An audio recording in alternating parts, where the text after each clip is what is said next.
Okay, recording should be starting now. All right, so my goal for this meetup or for this study session was just to go over some of the basics for running through doing a basic submission that's essentially what we'd have for the class project, not using that data set, but a similar one, and to troubleshoot any or the normal issues that one might run into in that process. Before I dig into that, did anybody have any particular issues that they wanted to that they were working through, or any questions on particular stuff? Well, oh, go ahead. I'm sorry. I said not so far. Oh, I was just going to say, I've been doing the project and I've gotten to the part where I'm doing the confusion matrix, and on the left column is zeros, and I keep running through the data set and trying to figure out why I'm getting zeros in the second column. So I guess that's the true, let me see, the true, the false negative and the true negative side. Okay, that would probably suggest that for whatever reason, it's flagging all cases as positive cases. Because if you're getting a confusion matrix where one side is 0 or the other side is 0, it means it's just getting once it's flagging as all one or all the other. Yeah. Okay. And the way to double check that is you can actually just print out the prediction, just print out some of the predictions and see if that lines up with it. Okay. Okay, I have one question that probably will help also you, Will. So when you build the neural network, the output neuron will have a Sigmund activation function. Yes. So you have to convert that output to 0 and 1. So and basically then you have to decide which is the threshold that you will classify as 0 and which threshold you will classify as 1. Correct. So I don't know, maybe tweaking, because I've been tweaking with that threshold to get, you know, better precision and recalls based on what you want to do.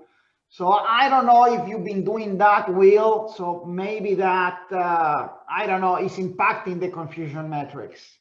Well, maybe I have to do that because right now my recall and precision are all zeros as well, because I'm not getting any. So maybe I'll do what you said. I'll try to. Yeah. Oh, the only other thing I can think of, if you're getting 0 for both precision and for recall, is if you have,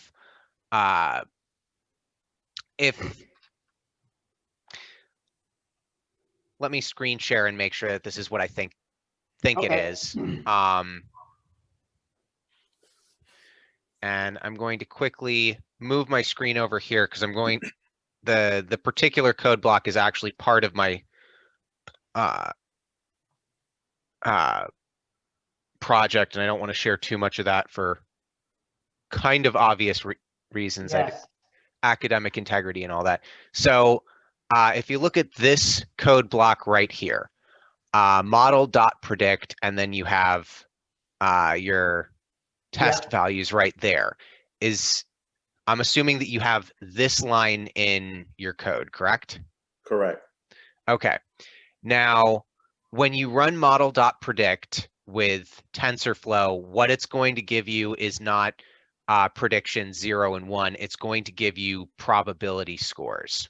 So it's going to be a value between 0 and 1, indicating where it falls. Okay. So just to see, and I'm going to run all this. It'll take a couple of seconds. Oop, just going to put this over here for a moment.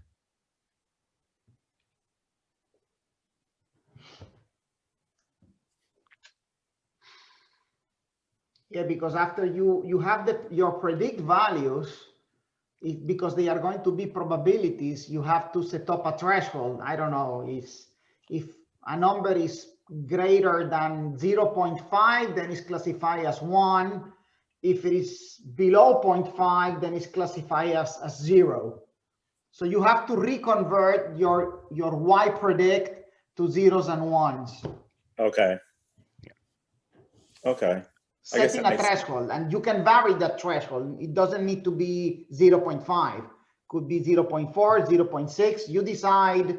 And in actually playing with the threshold can improve your precision or your recall, depending on what you're trying to, improve. Thank you. Okay. That makes sense.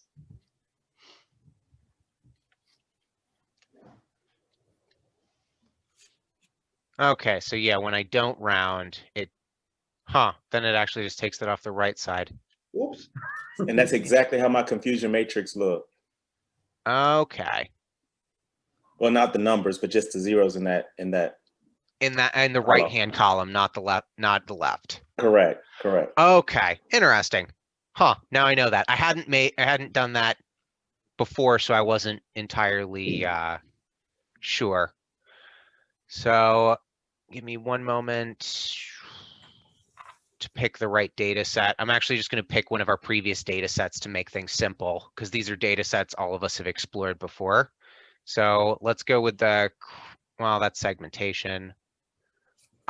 Term deposit sale, that was a good one. Yeah. Let me pull that data set up.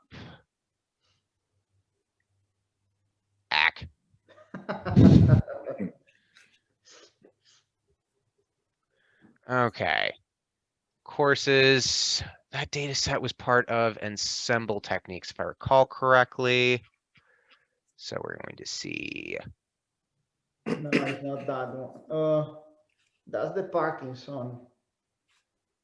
Which data set? That's the additional project. No. Term deposit predict. Okay, Yeah. so here it is. Data set, because I don't know where I have this saved right now. So I'm just going to click download. Save. And then where do I keep my data sets on this computer again? Right. Windows file systems aren't, there was some change to them that causes certain things to show up, to be moved to the cloud instead of being saved on your local machine. And I'm not sure how to avoid doing that. So I just created a specific folder in my C drive for this. Yeah. Okay. So.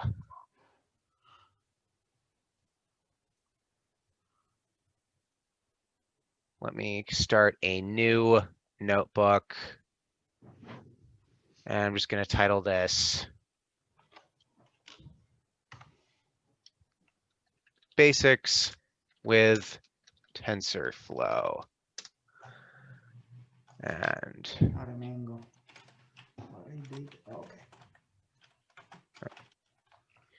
Here it is. So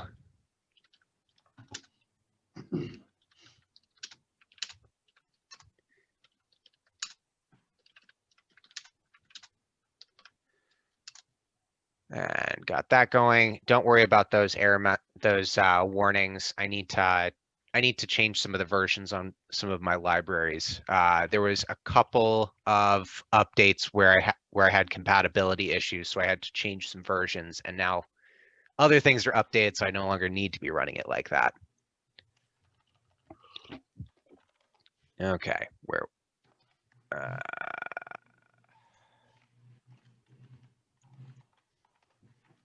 C drive, data, properties, where is? Okay.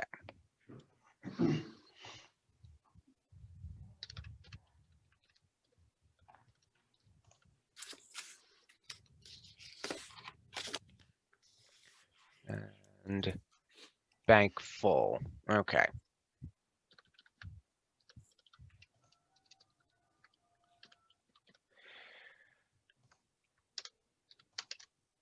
Okay. And we've so far so good. Let me save this as its own data frame. And I actually don't remember. Oh. Were there any null values in this? Ooh, I don't remember. I don't remember neither. Hold on.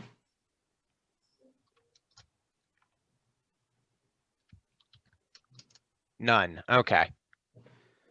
So that's good. Going through each of these columns, we can see that there is the age column, balance, day, duration, campaign, and these ones are all integer values, so these are just fine as is. However, we see that there's for job, marital status, education, default, loan, contact, month, and outcome are, and target are all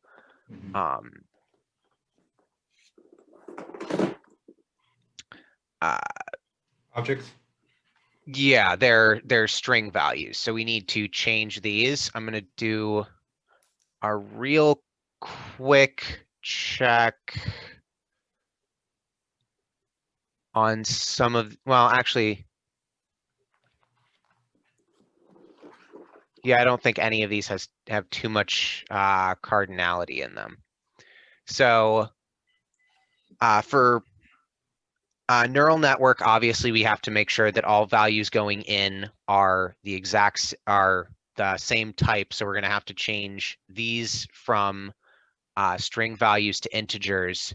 However, we can't, as you guys already know, we can't do label encoding. We have to do one hot encoding for these. So give each potential object within its own column. And I will spoil that I'm going to be checking my other screen here to see a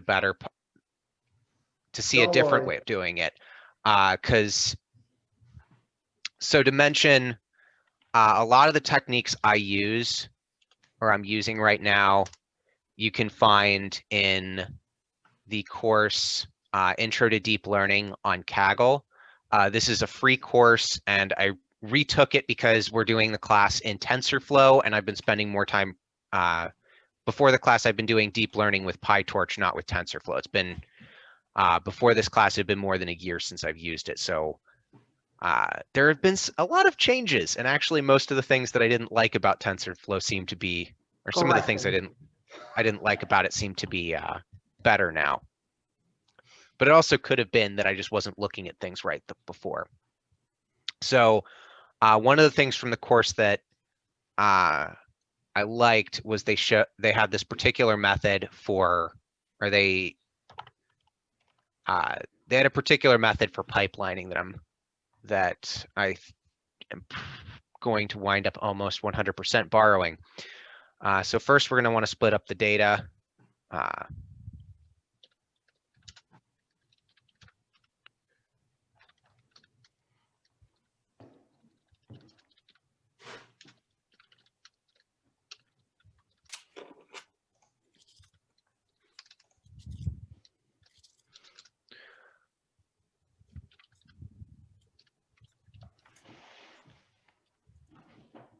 No, and actually before I do that, let me quickly make sure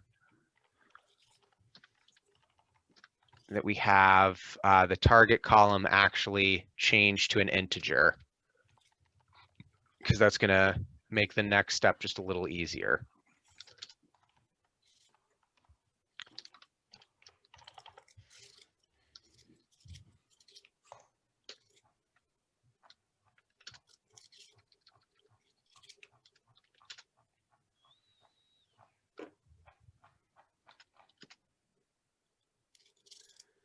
And I apologize, I don't always remember the syntax of this quite properly, so I might get a couple of error messages here.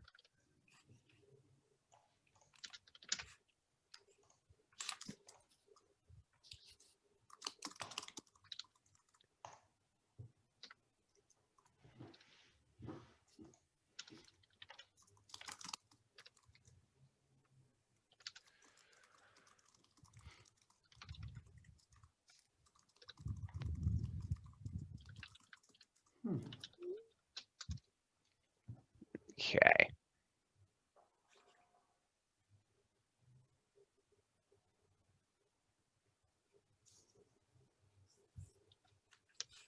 Ah.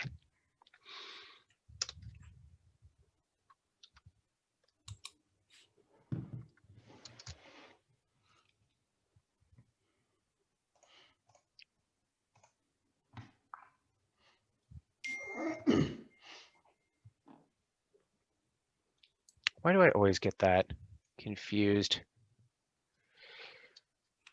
I'm gonna have to do this a wonkier way.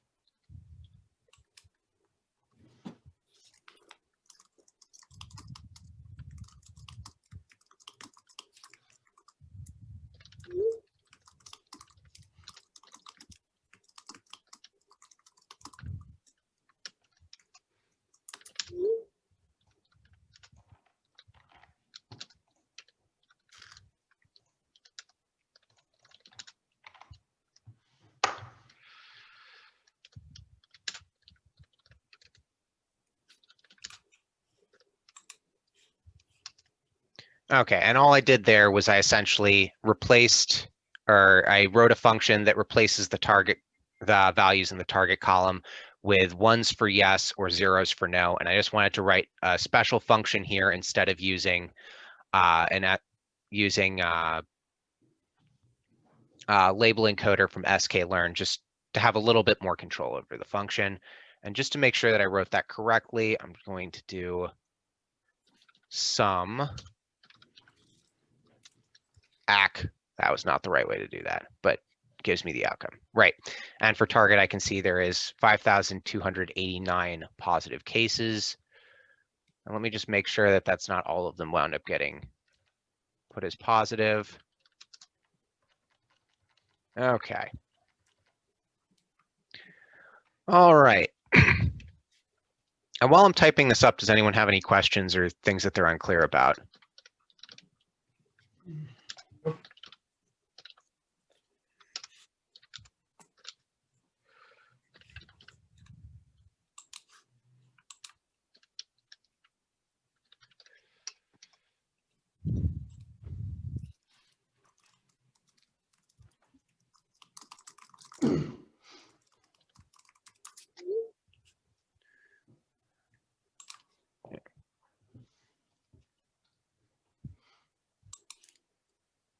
Okay.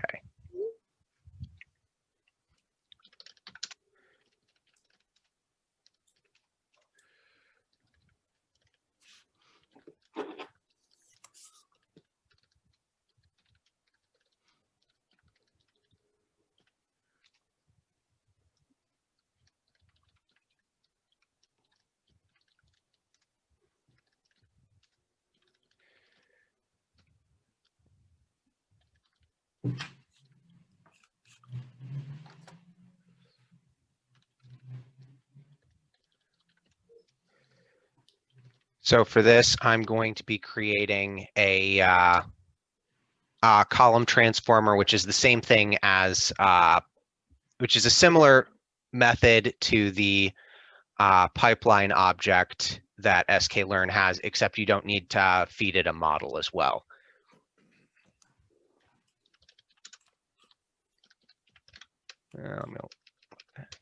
Okay.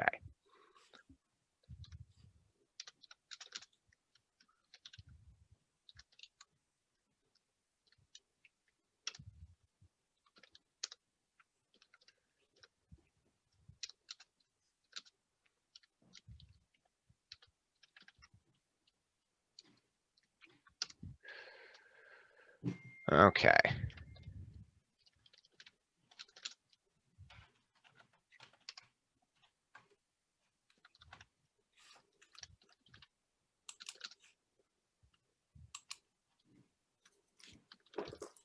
And a fun little thing I'll teach you guys, if you ever want to specifically pull out what are the integer columns inside of a data frame, you can actually select them as a list by doing, or there's a interesting there's a nifty shortcut that I use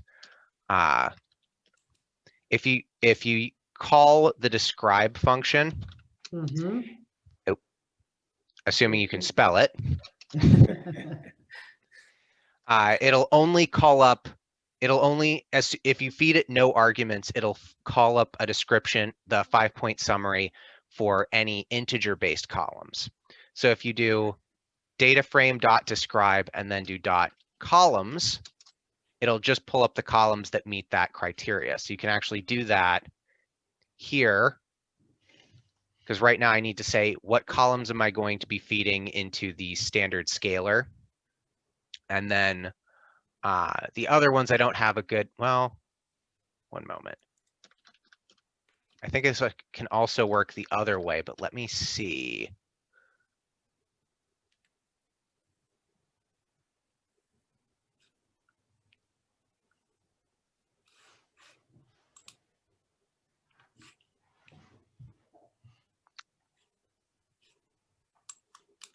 Nah, I'm not going to try doing it that way. I'm just going to.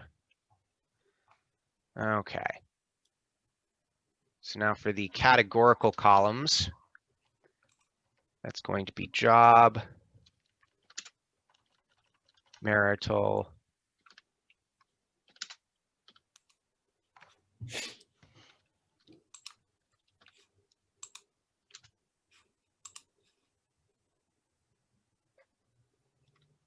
yeah.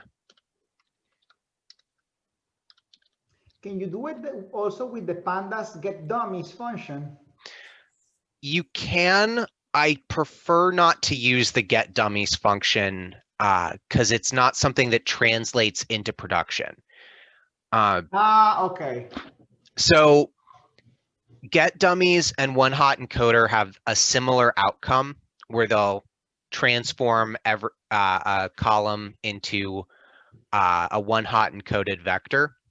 But the problem, the main difference is using the get dummies function is a one-off. When you do it, you can't apply get dummies again and get the same outcome necessarily. Okay. So if you get new data, you have to now create another function to mimic what the get dummies did. However, when you create a one hot encoder object, that one's always going to once you fit it to the data, it will always transform new data the same way. Okay, got it. So that's the reason why you can use get dummies. They do it in class all the time, but it's not something that translates into production. Okay, it's good to know that it's better to use one hot encoder than get dummies. And also, I apologize for typing all this stuff out instead of having some of it already pre-done. Don't worry. I'm trying to remember this stuff so that I don't need to have a cheat sheet on my other monitor.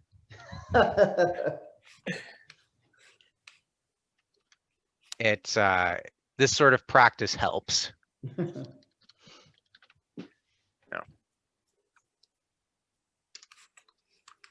And then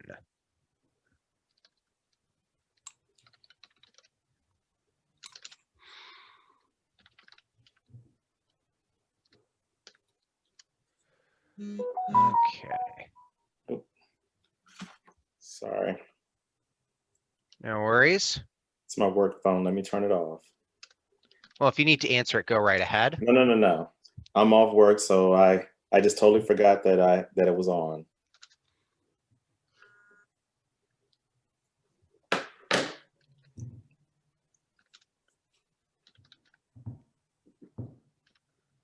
Okay.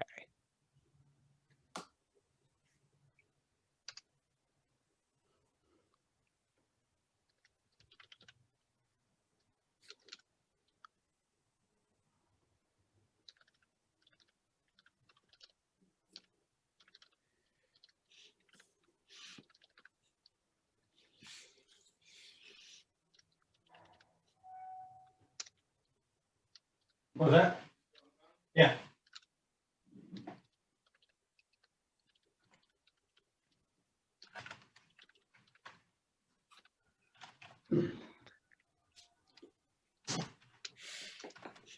Okay. Oh. Misspelled from, apparently.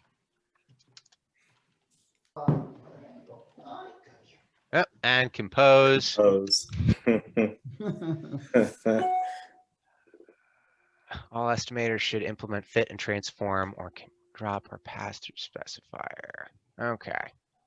What am I missing about this? All estimators, well, when in doubt.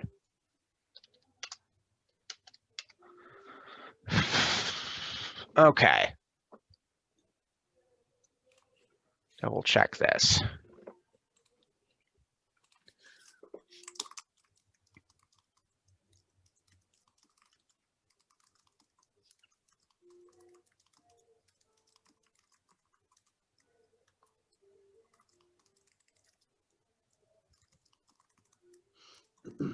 I don't see why it would need a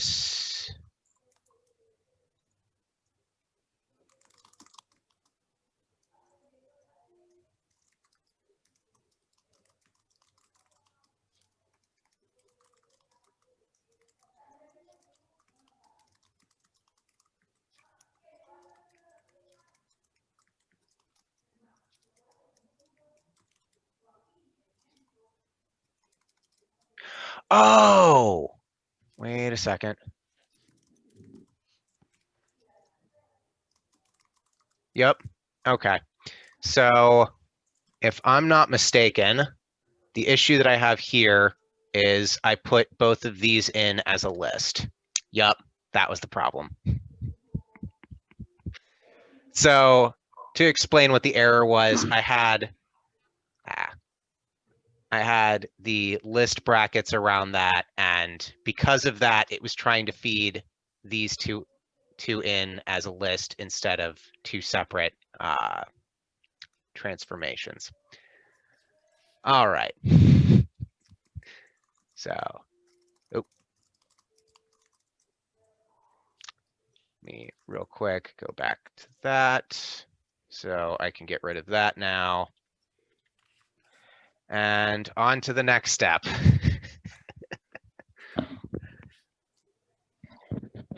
So I'm gonna just import the necessary libraries.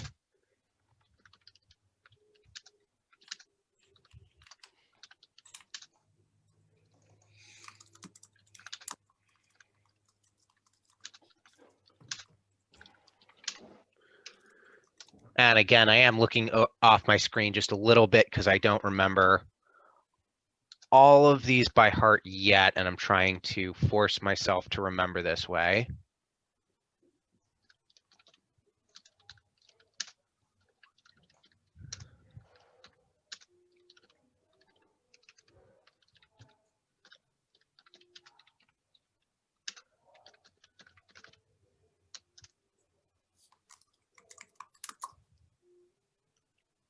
Okay, so now we're going to initialize the model.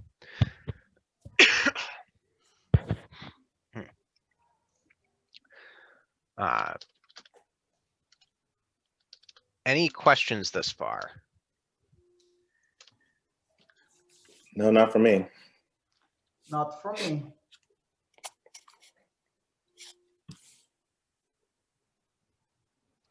Okay. And since Lonnie just joined in and hasn't had a chance to speak up about anything, is there anything you'd like to cover, go over in this study session? No, thanks for allowing me to be in. I'm actually in between meetings, so I'm going to have to drop. I just thought I'd sponge while I can. Okay. Okay, so we're going to put together, I'm going to put together a basic model for this one, and then we'll iterate through a little bit. So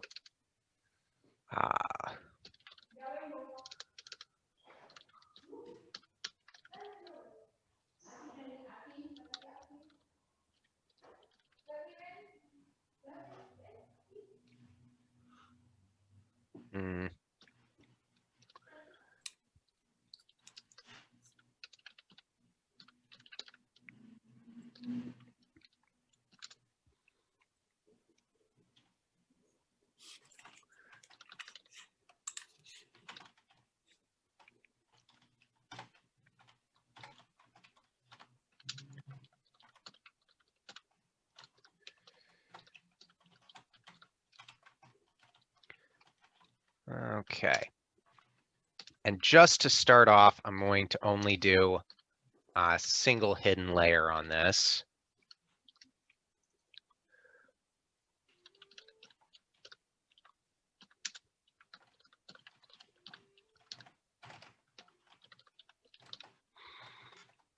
Okay.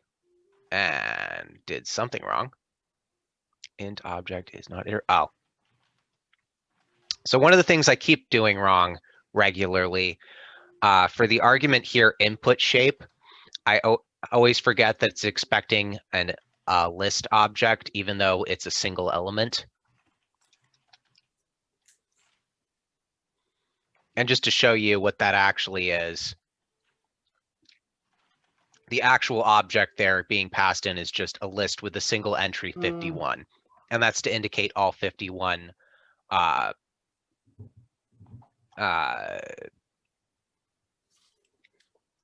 features that are being fed into the model. Yeah. So next, we're just going to compile the model and declare the optimizer loss function and metric. And we're just going to start with Atom for right now. And in fact, anytime that you're just doing you're throwing together one real quick, Atom's probably the first optimizer you want to run through. There's a couple dozen, but that one is generally a good starting point. For loss function, we're doing binary cross entropy.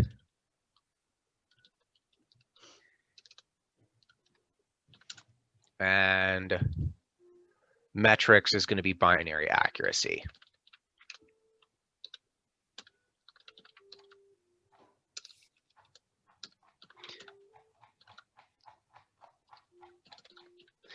And for this one, it takes a list as an argument because you can have multiple metrics print out on the screen. Next, I'm going to use something that we haven't shown in class, but is useful nonetheless. It's a function called early callback, which, as the model's training, it will save the parameters. And if it goes through too many epochs without a positive improvement, it will halt Stop training. automatically. Yeah, stop it automatically and revert to the best performance. Oh, Oh, that's nice. very.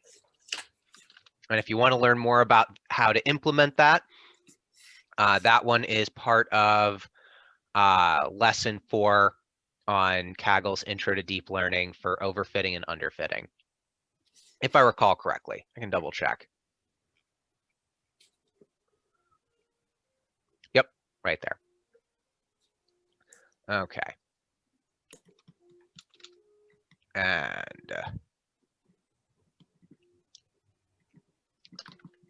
Keras dot early callbacks, which is all capitalized.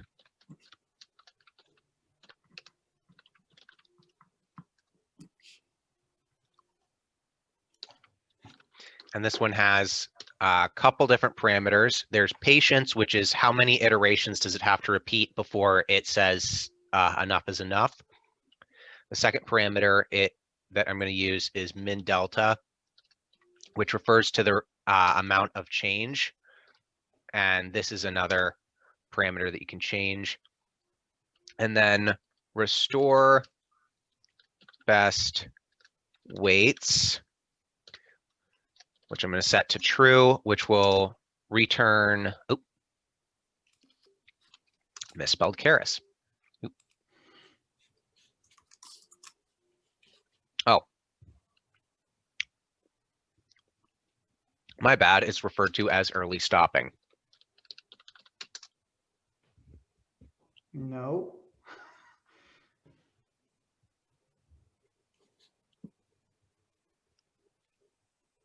Oh, Only okay. 1P maybe. Okay. Yeah. So early stopping is not part of is in the sub library callbacks from Keras. Okay. And then to set up the training cycle,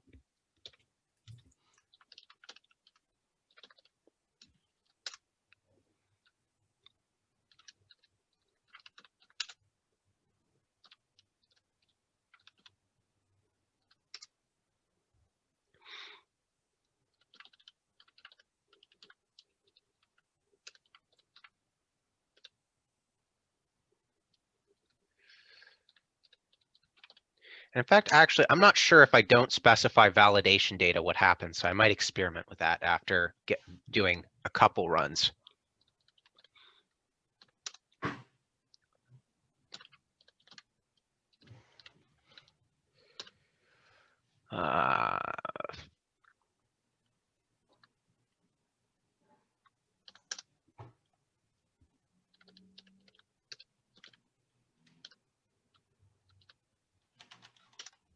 And I'm just putting some basic stuff in for now. I haven't done any testing yet with this, so we'll see. Oh, one question. Go for it. Do you use the validation split in the when you do the fitting?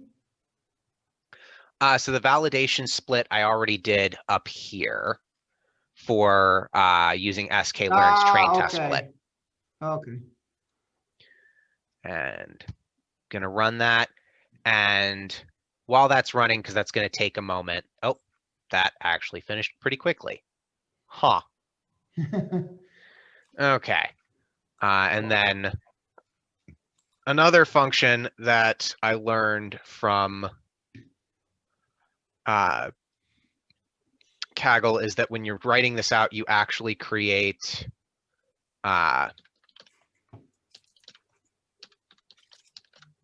you can actually create a data frame from the loss.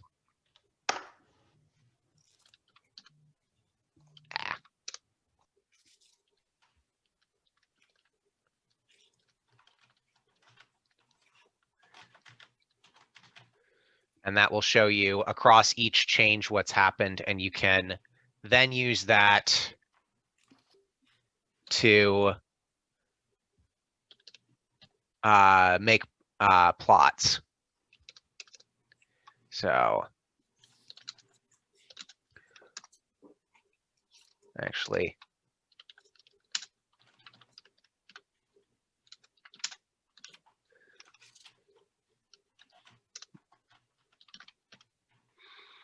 oh,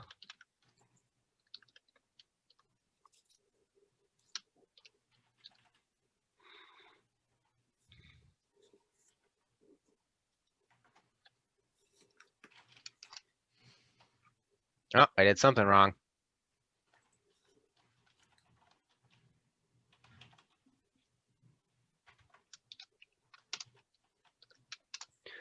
Going to want, okay.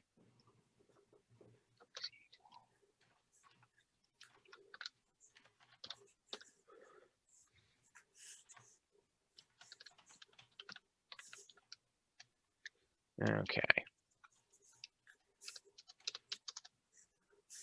Alrighty, so I can see that's what the accuracy is right there, or the change in accuracy over time.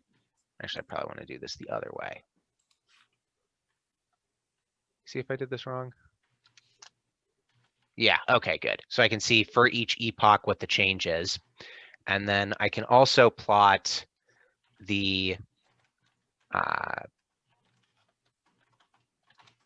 what the accuracy is on the validation data or on the training data as well as the validation. So I can see if it's starting to overfit. So I can see in training, the accuracy is improving, but we're not seeing that same training or improvement right here. Now, that's not entirely surprising because I haven't actually done any hyperparameter tuning here yet. But if I go, well, so far, does all the steps that I've taken up to this point make sense? Yes. Okay. Everything up to this point is kind of the boring stuff. You're putting, because up to here, what we've done is essentially written the code to read in the data. We're creating, we're transforming the data so it's readable by the model, because we're doing the one-hot encoding, because we need to change it to integer values, but we also need each column to have its own unique thing for categorical information so that a neural network can interpret it. We're scaling the data so that no one feature is louder than any of the others. We're splitting the data into a training and test set, and then we're building the model, assigning optimizers, and all that. And the fun part is, now that we have that entire framework out of the way, now is the part where we go back and tune to see how can we improve the accuracy here. Because if I look at the accuracy, we wound up getting about 90% accuracy in validation. And if I check in GitHub real quick to see what was the, and this is bank term deposit, just curious, what was the final score that I got on that one? Oh, you let me read it. Just for comparison's sake. Just so I have a baseline comparison. Baseline comparison with, do I not have accuracy? Huh, I guess I didn't store accuracy on this one. Fascinating. Oh well. That being said, but that, considering that Alcroc score, I imagine that's probably not terribly accurate, but I can double check anyways.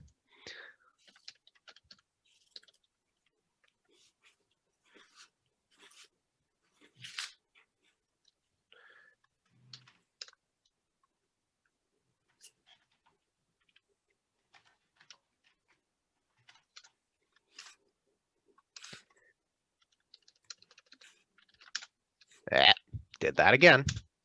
So right now I'm just trying to create a baseline, or double check a baseline.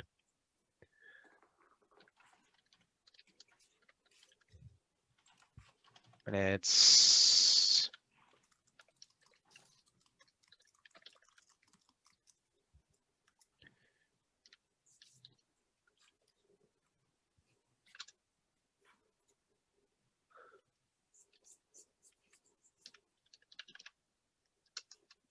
okay. Let me double check. That one is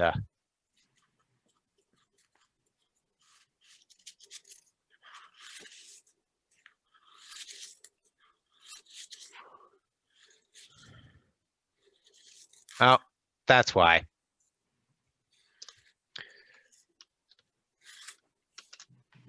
Okay, so just to view the baseline, if I were to take this at its present value, I would get an Alcroc score of 0.69.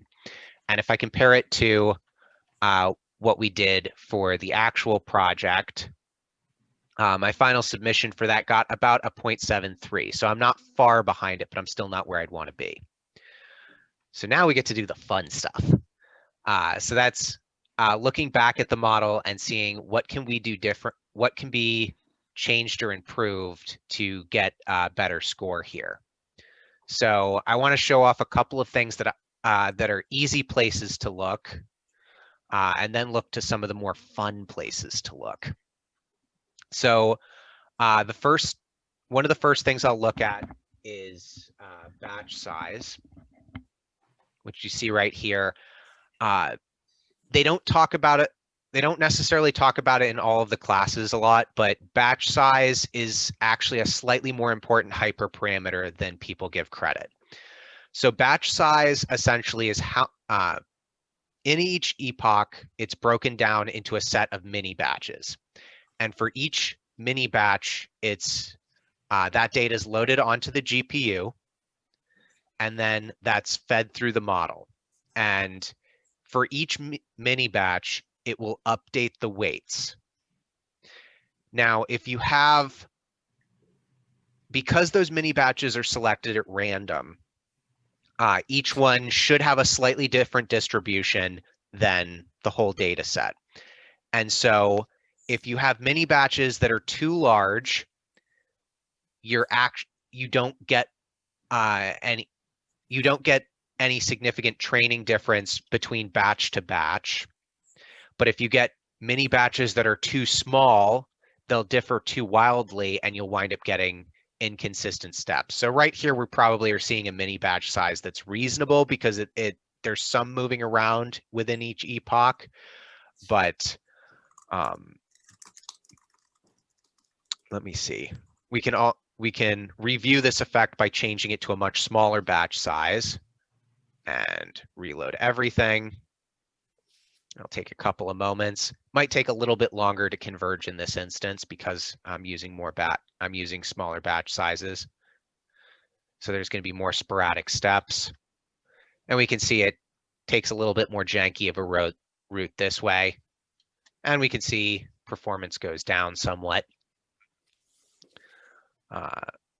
So 128 was probably me coming across an appropriate one. I'll check with 64 as well. Once you get to starting to working with image data, those batch sizes aren't going to be anywhere near as large because image data takes up a lot more memory space on the GPU. Okay, actually 64 looks pretty reasonable. Reasonably smooth, but it's not necessarily getting the same score. Okay, and then the other thing you can do is you can start changing how your model, what your model's architecture is.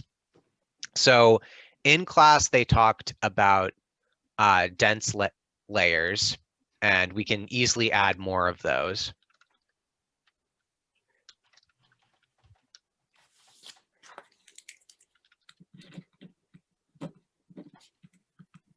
And I'm actually going to change this so that there's enough complexity here. You want when you're creating dense layers, you always want to have it go from wide at the input layer or at the first hidden layer, slowly moving in a more narrow direction. For this one, we're not going to be making, there isn't much, sorry. I'm not going to be making a whole bunch of layers, but just to use 2 hidden layers now instead. Actually, we're not really seeing any change in the validation. Oh, we are. The accuracy stayed about the same, but now we're seeing the ROC-AUX score. So that's the receiver operator characteristic area under the curve improving. So its false positive rate is probably improving just a, or not false positive, it's false negative rate's probably improving because this is a case where positives are in the minority, if I recall correctly. And in addition to that, there's a few other tricks that we have as well. So for layers thus far in class, they've gone over dense layers. There's also batch normalization.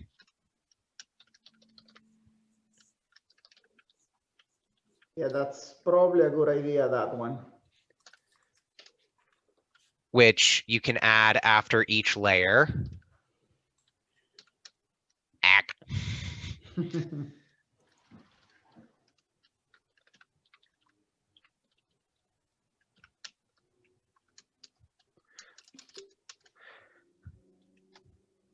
And that essentially just scales the data moving between layers, which can help with convergence. So you can get better accuracy in a shorter time frame. Did not help things this time. In fact, actually, it's less accurate now. Yeah. Interesting. Wonder if... And now, of course, once you get to this, you can start experimenting. So if I turn batch norm off on the first layer, is that where the problem is? I'm noticing some slight improvement. So let's change it. So now it's on the first layer, but not on the second layer.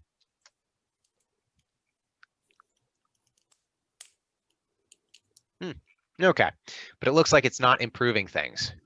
So the other thing that we can try doing is something called dropout.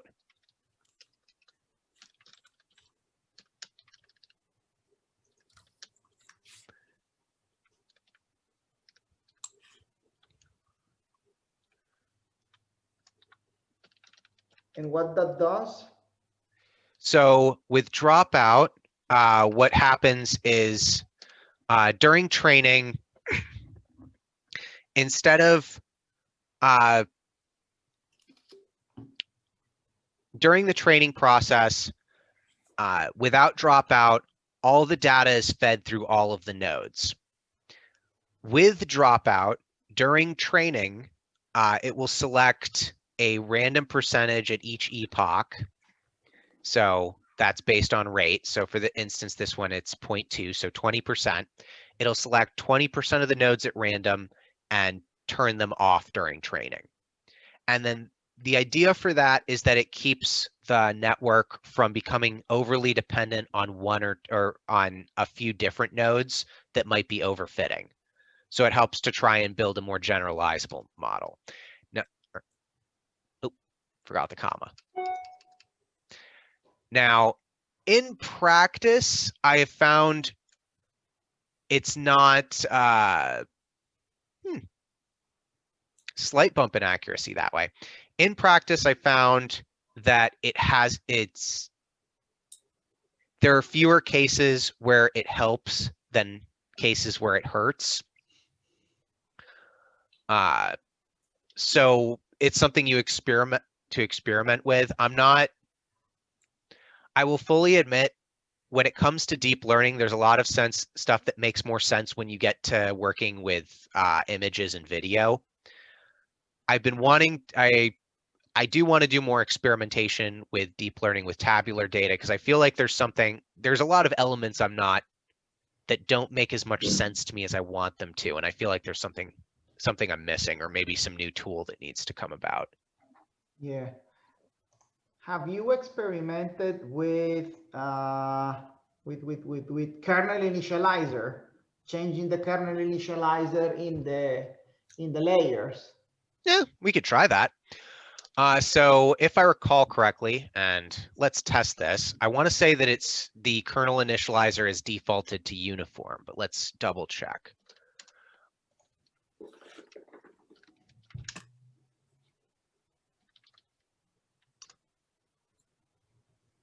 Okay, so if I go into the layers API, I'm going to go for, oh, there's that. Probably should have done layers.dense.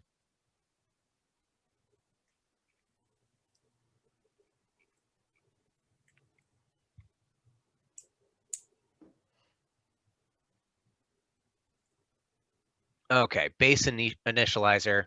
Oh, No, I remember that one. interesting. Larot uniform.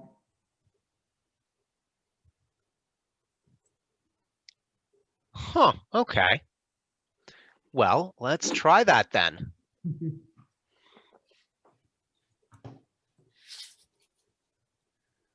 Okay, so base initializer. Let's do uniform instead.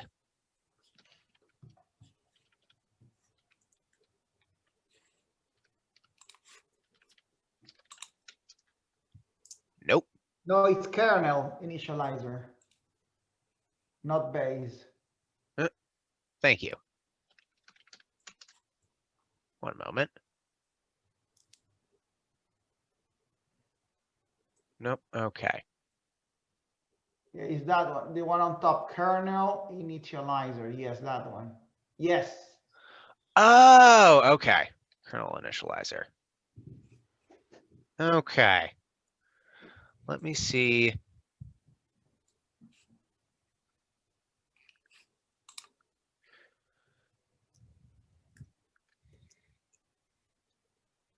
Let me see what inputs I can put.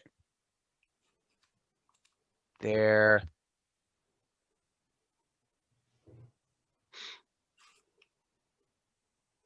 Okay, looks like I'd actually have to.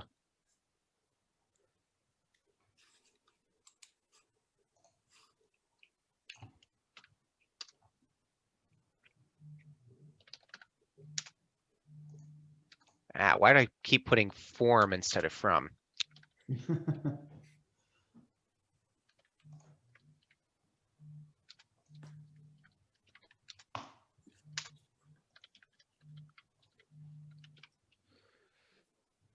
Okay.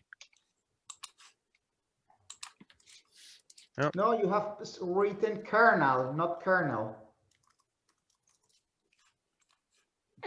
Yep. Yeah.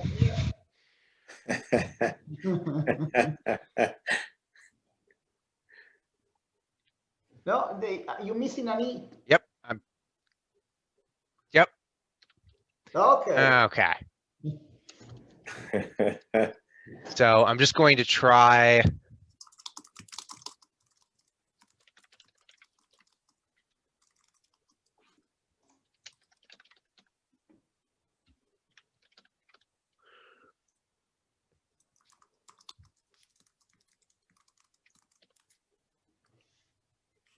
Oh.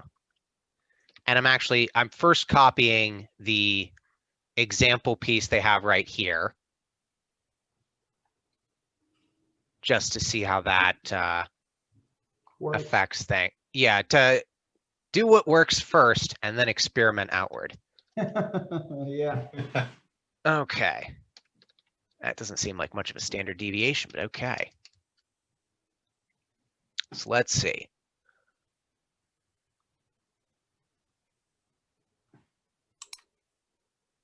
Not seeing much of a change yet.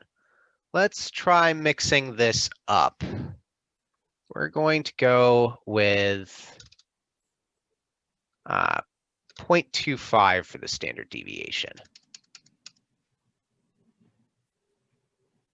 Nope, still seems to be converging about the same. Oh, a little bit more distance now. Oh, now this is fascinating. So the accuracy hasn't really changed much, but now we're seeing that the area under the curve is much higher than it was before. Yeah.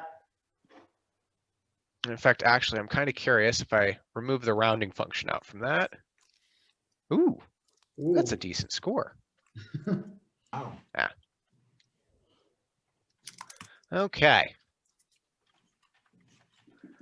So, yeah, that's one of my what I like about deep learning, and in fact, well, what I like about machine learning in general is once you get to this point where you can actually just go through and say, okay, let's try something like a different kernel initialization, or try, in fact, real quick. Wait a moment.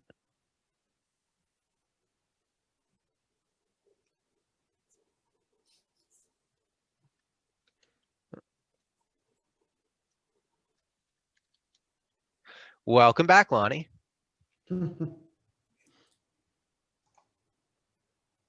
Okay, no, I got something wrong there. So see something real quick. So I made a slight mistake there. There was an error in my code, so what I wound up doing there was actually retraining training the model a second time around.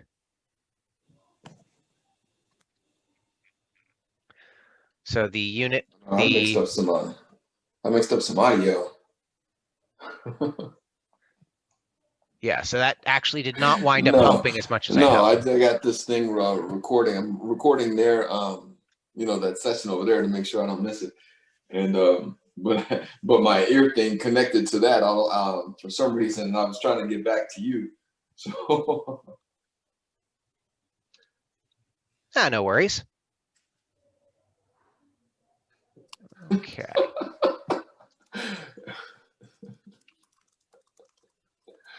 Okay, so I'm just going to run through this again. I don't know what to say about all that, except I'm about to fix it. But yeah. Okay. Oh yeah, no, Primerica. A good friend of mine used to sell with them. Yeah. I've forgotten. I think he used to talk to me about building wealth and then some insurance plans as well. Okay. Alrighty, so done just a little bit of experimenting here. Another thing that I like doing is just going up we to didn't the do it. We didn't do anything with them. Lonnie, Kitten was like your 3 mic months is old on. back then. That was just like 12 years ago. I'm just gonna go ahead and mute him for right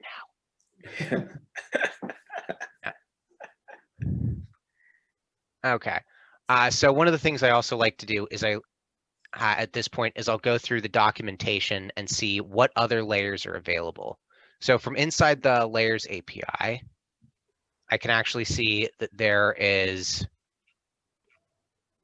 one moment. Actually, I think this is probably better to read on TensorFlow's site.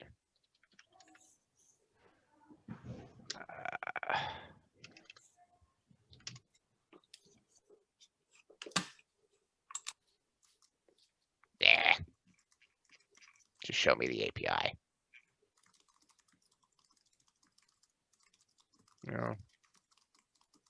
Aha, okay. From this site, which is the one that I go through more normally, and I'll just quickly see, can I put this in the, there's the chat. Can I not find the chat? One moment. Here I like going to this spot for seeing things like metrics that I could be using. In fact, actually, do they have? Nope, they don't have receiver operating characteristic, but they do have area under curve. Let me see, can I? Oh, that's not the one I wanted.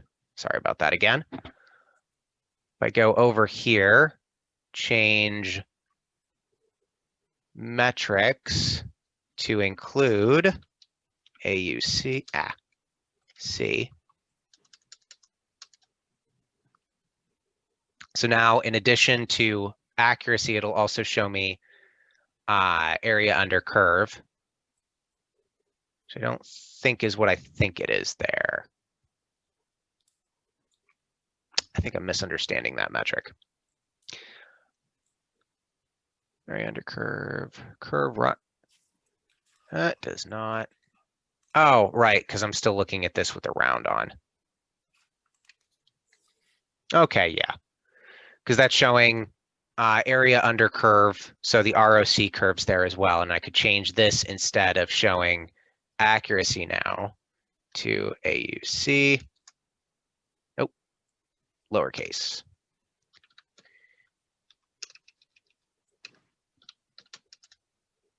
One moment. Oh, there isn't binary in there. Doy.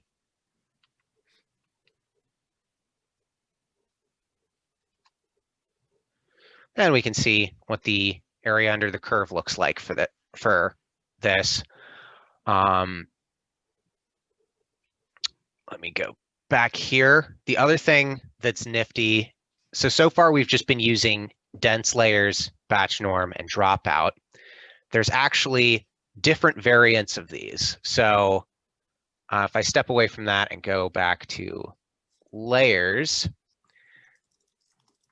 you can see there's this whole different set of layers here that we could be using. Many of these layers are actually intended for things like natural language processing or image processing. So not all of them will fit in every use case, but there's a lot of different things you can try, like alpha dropout, which is a dropout that keeps the mean and variance of inputs to their original values in order to ensure self-normalizing property. Not entirely sure about that, but the nifty thing is you can just go here. We already have dropout included. So I'm looking at the wrong one again. Need to stop showing you guys my other project. I can just go here and put alpha. to try something slightly different. And I'm also noticing that this slightly different is not doing, not performing as well. But that's the point of experimentation. So Neil, I have a question. Go for it. I see you have 250 epochs. Does that really make a difference with so many? I think I'm using like 15 or so on mine, not, you know. Well, so right now, if you notice, it's actually only completing 25 epochs on this because I have early callback set to stop after if it's gone through a certain number without sufficient changes. In practice, or in the vast majority of use cases, you shouldn't really be using more than 50 epochs in the majority. And there is some debate on this, but the more epochs it requires to train the model, the more likely it's going to start overfitting to data, and the less well it will generalize. When we get to computer vision and we get to something called transfer learning, you'll find that you can use 20 epochs or less for most use cases. Outside of training one of the major models from scratch, you really don't need that many epochs. But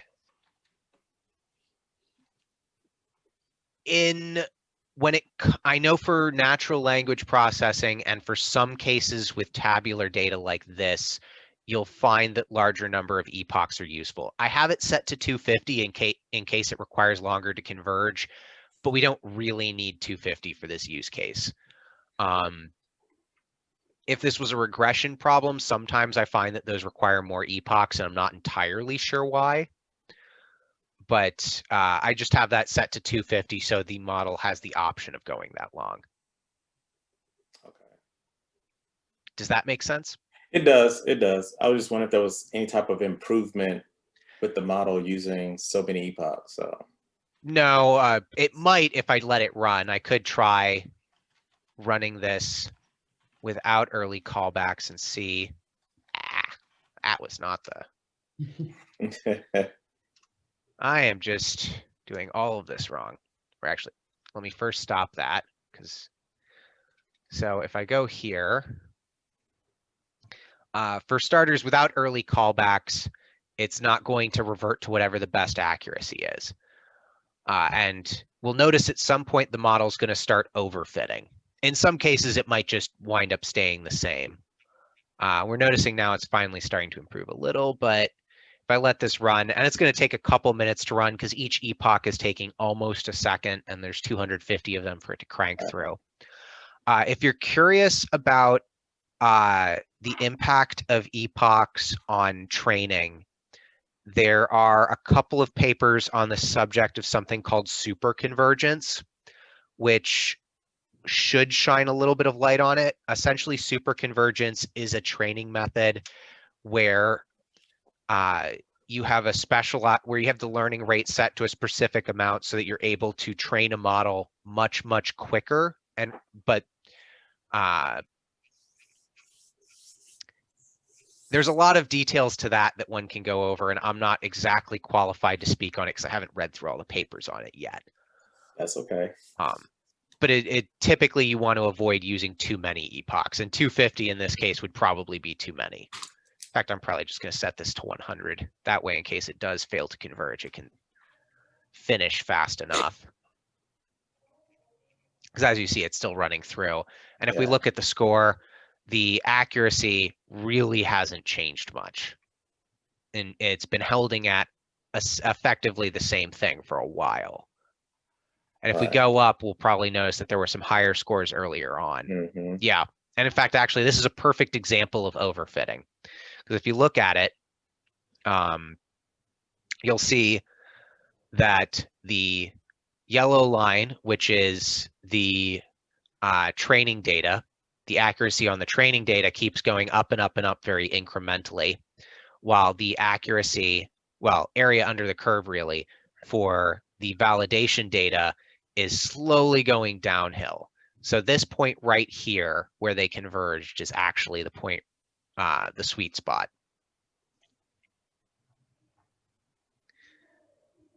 And I'm gonna, Which is roughly like what, 25 epochs maybe? it looks probably more like Maybe a little 20. 20, yeah. Yeah.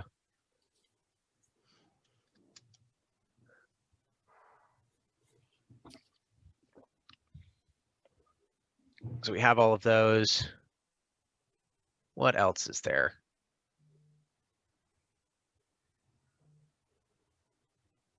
Dense features. I haven't tried that one before. I don't know if that.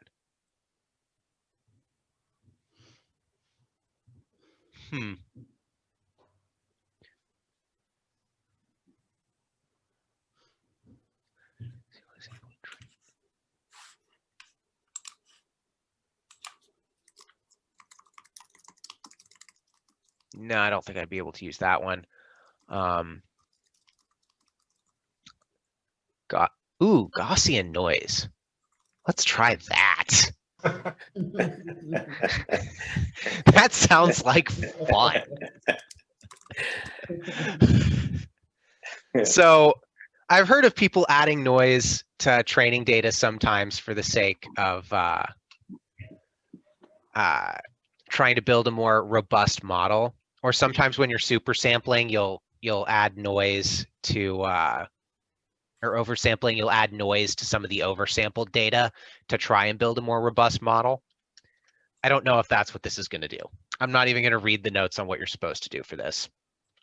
Just gonna go head first. That's some of the fun. So let's see if this throws an error. It does, because I forgot the comma again. Ah, now we have another one. Okay. Okay, and this is going to require standard deviation. Oh, okay, for the noise distribution. Let's go for 0.1. And let's see what happens.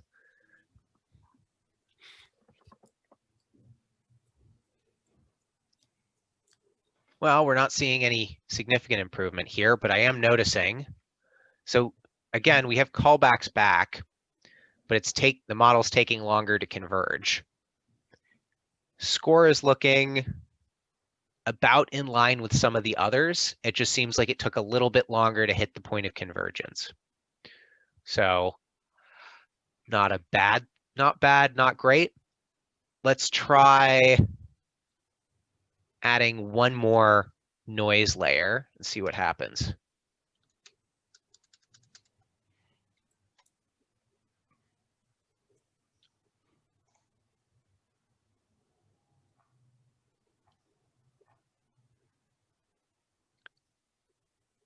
Okay. That time converged faster, but score wasn't quite as high. Oh. Ooh. I stand partially corrected. Let me see something real quick.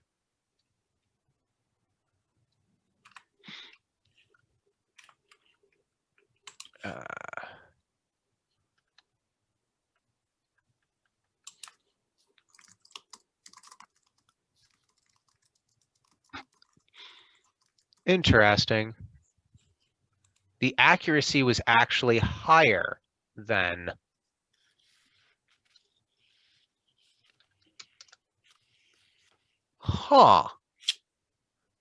That's fascinating.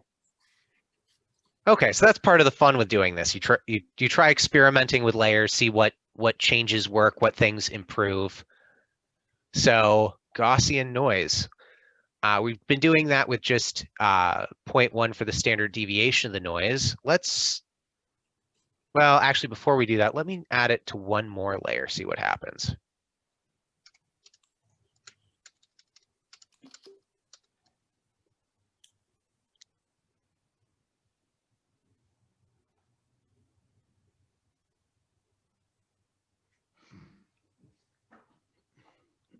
Again, taking longer to converge. So not exactly a great thing, but okay, that time it seems to have just been more than was really needed. So we've tried with a standard deviation of 0.1. Let's try cranking that up a little, see what happens. So now it should be just a little bit more noisy.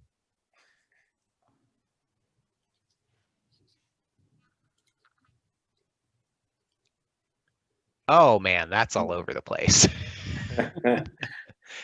Yeah, this is not exactly the good type of graph. That being said, it is still getting in fact, actually, let me.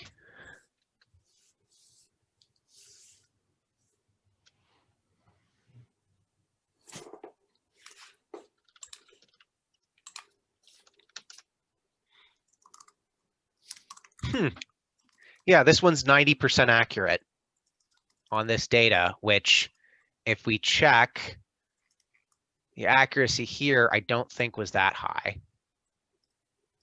Oh, actually, no, we were getting 90% with gradient boosting on that. And this one was, what was the final model that I used for this?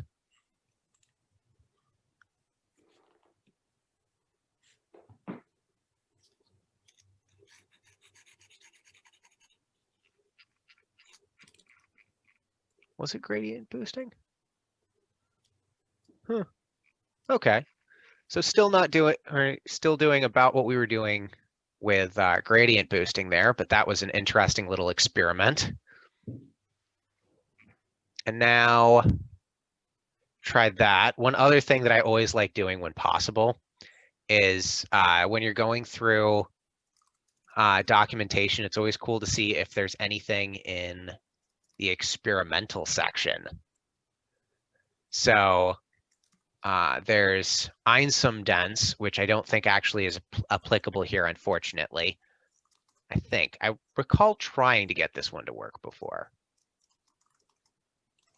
I can see if this will work here.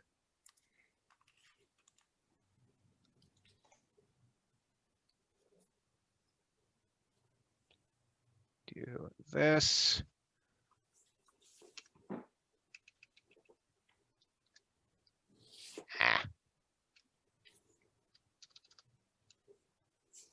That one's going to go. Oh.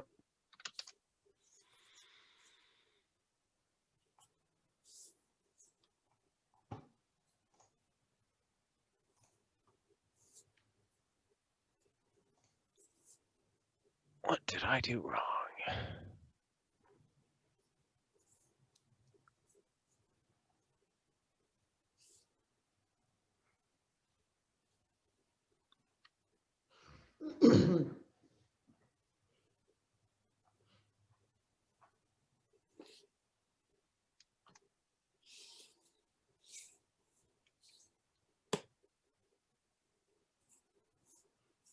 One moment.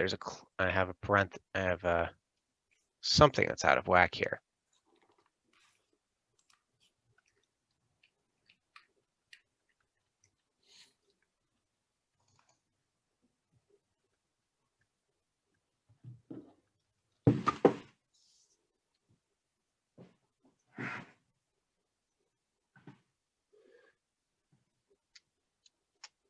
So that one goes just fine. If I do this, still works just fine. Do this, close that. Oh, doy. Okay, equation and output shape. So output shape.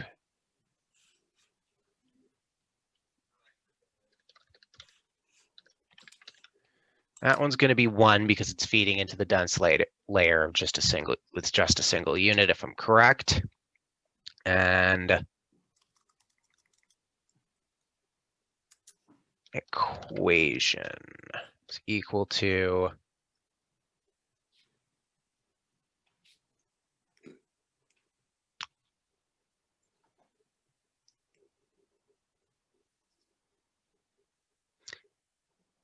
I'm actually not sure about this one at all. seeing this in the example documentation, which probably indicates that it's not, that I'm getting something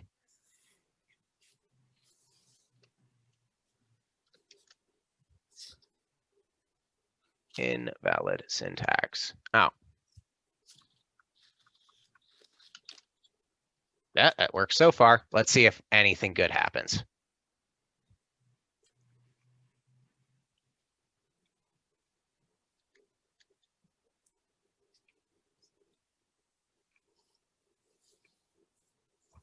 That does not seem like it changed almost at all. Huh.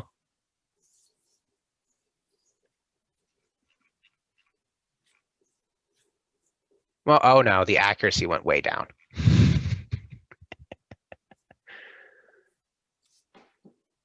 So curious, can I, if I put anything else there?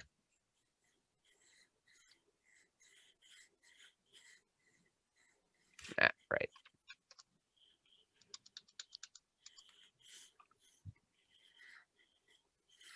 Huh, that still runs. Weird.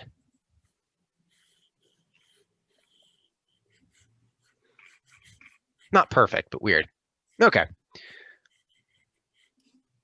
So yeah, experimented with adding Gaussian noise and oh, there's also different forms of batch normalization that we could apply. Yeah, I think that pretty much covers everything I wanted to show off here. It's kind of, I really enjoy the experimentation process, just throwing in different types of layers, different numbers of epochs and things like that, and seeing just what sticks, what improves, what causes the model to improve, what things cause the model to take a step backwards. Yeah. Was there any, does anyone have any questions about what we've done so far? No. I don't have any. I completely agree with you. Experimenting and reading the documentation is actually the best way to learn. And it's the fun part. Yeah. It is. But you have to get it working first. Yeah. Yes. Yeah. I think I'm probably, before posting this video, going to edit out that long part about me trying to figure out that one error message. That was a smidge embarrassing. Should have figured that out a little bit sooner. No, right. it happens to the best families, so don't worry. Absolutely. Or at least I'll edit to the point of me searching Stack Overflow, because that's a useful thing to know how to do.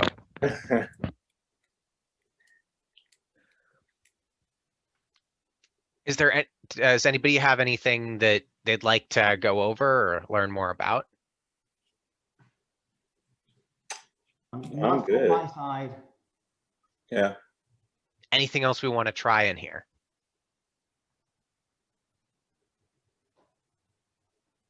Mm, No, I'm good. Huh? I'm Okay. good too. Well, looks like we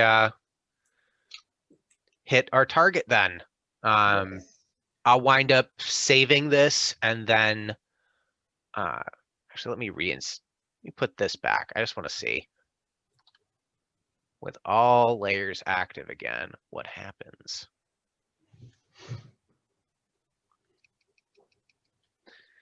And I think you forgot a comma. oh, I did. Again. Don't. Oh, I have insert. Or not insert active. That's what was confusing me there. This model is probably going to overfit. It doesn't need quite this many layers and thingamawhatsits. But we'll see. That didn't do terrible. Oh, it did okay. The accuracy was higher than expected. The accuracy was, no, the accuracy was lower than expected. Just yeah. Anywho, well, I think that's probably a good spot to wrap up for today then. Thank you guys for attending and the questions and everything. Thank you. Oh, thank you for organizing. Yeah, and I'll try and do this on bi-weekly schedule or something to try and stay caught up. I didn't want to do this last week because I didn't feel like we really covered enough. And now we're at the point where we have the project deadline in just 5 days. Yeah. No, right. So I just wanted to make sure I could at least help people get to the point where they could, they felt like they'd be able to get a good answer for it.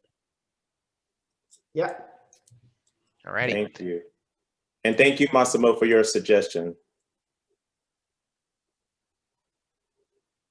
Okay. Bye-bye. Hey, Neil, are you gonna make the recording available? Yes, I'll be posting it on YouTube, probably later tonight, if not tomorrow morning. Okay. You have a YouTube channel? Yes, but there really isn't much on it right now. Oh, I'm slowly okay. let me, just because I wasn't sure how else to host the videos, let me change to this one. Where is my videos? How do I make,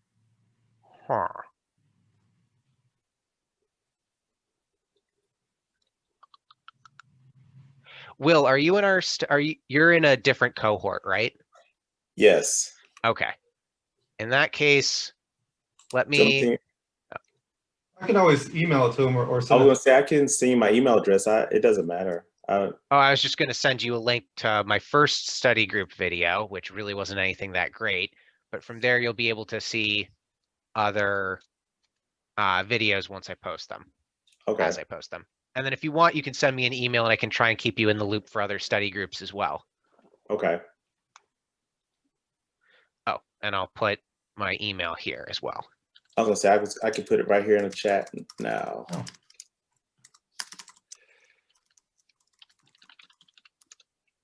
Okay. All right. All righty. Okay. Thank you for joining us on YouTube. Oh, goodness. Today's study group session is going to be focusing primarily on getting started using Google Colab and similar. Ah, okay, that was you playing. Yeah, I put up your YouTube. I was gonna say, is this the same thing? That was funny. Yes, that is. That was the study group from the previous time. That one was a little bit disorganized, but Okay. hopefully useful. No, that's fine. All righty. Well, I'm going to end the meeting here then. Thank you guys for your participation. Thank you. I Thank you. appreciate it. Bye-bye. Bye.